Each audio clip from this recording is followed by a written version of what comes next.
This sample is for the hook and eye, and at the end I show you how to use show you the bar.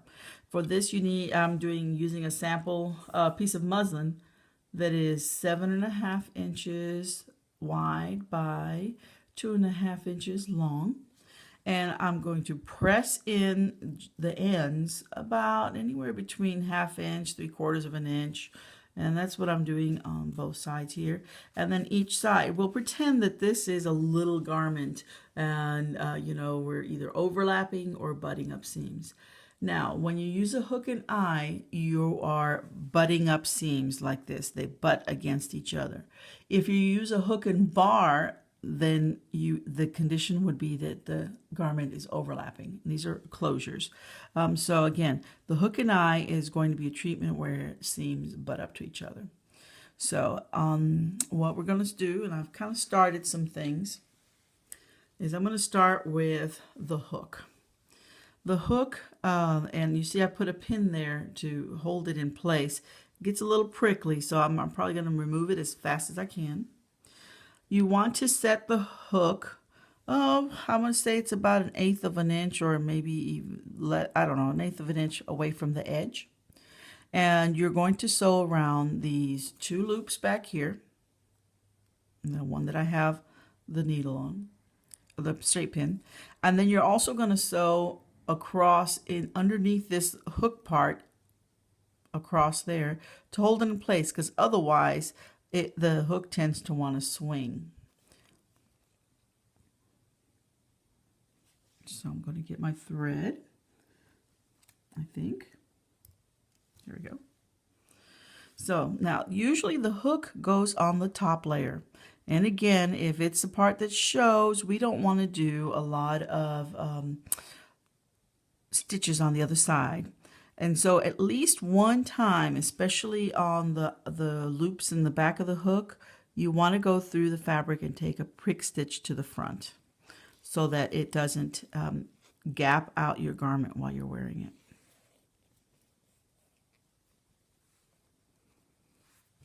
And this muslin is kind of thin, so you might have already done, no, I haven't done it. Okay. Like I said, it's kind of confusing, so I'm actually going to go ahead and remove the pin. And I am using quadruple thread. You can use double thread, and you can sometimes wax it or do the thread treatment that help strengthen your thread or keep it from knotting as bad. Let me and I'm having a little trouble with my...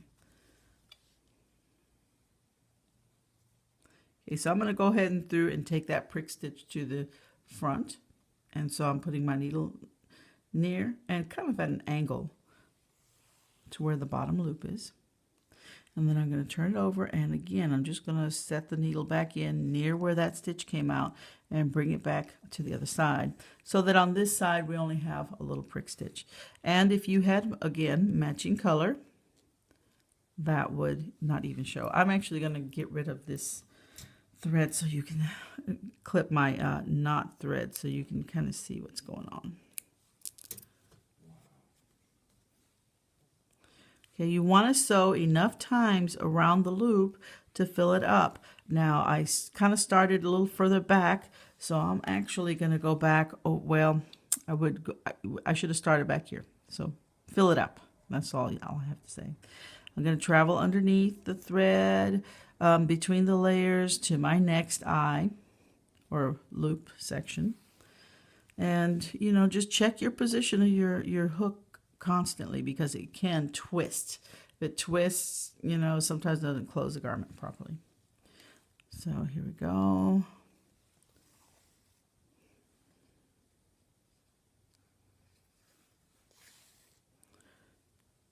And again, at least once I need to go to the other side. And it's getting caught on everything.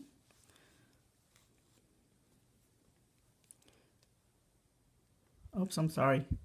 I'm sewing out of the view.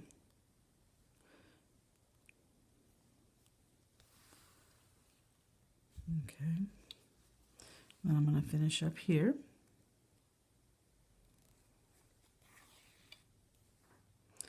again, sew enough of it around that you really stabilize the hook.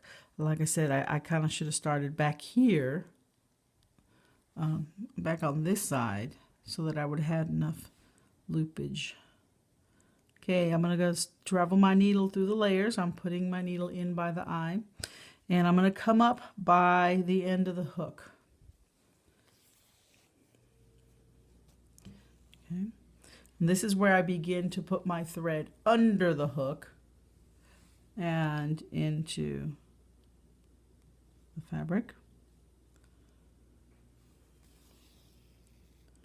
Again, I want to put my needle under the hook, and I'm going to take one prick stitch at this point. And I'm going to come back in, and I'm going to come back in an angle so that I can travel it to the other side of my hook like I was sewing. I'm just going to check it to make sure I pull it tight. And again, I'm going to bring my thread under the hook. And that's probably enough. So I'm going to go ahead and tie it off here. One last time, if I think.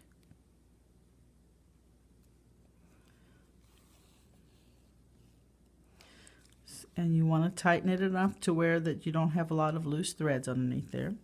And again, the other side just has a few little dots. And then I'm going to knot it off somewhere nearby, or tack it. When you got the extra threads, keep checking them, because they tend to, some of them, not pull at the same tension.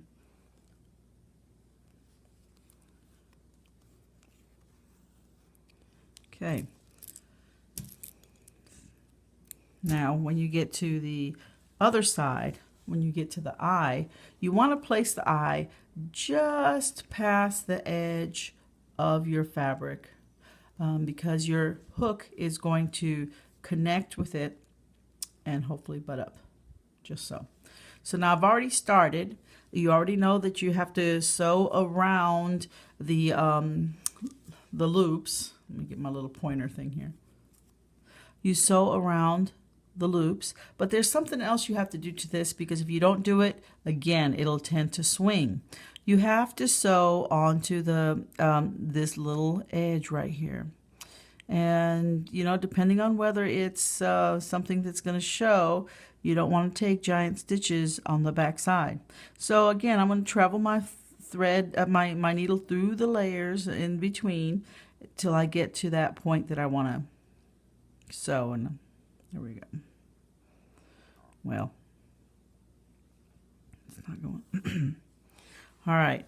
And so again, you don't see a whole bunch on that side. I'm going to sew just above the hook.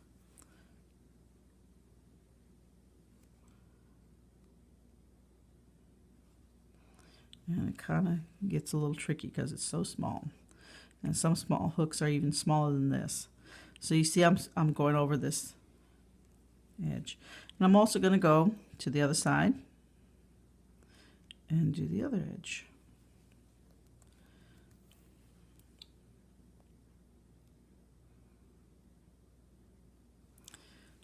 Okay.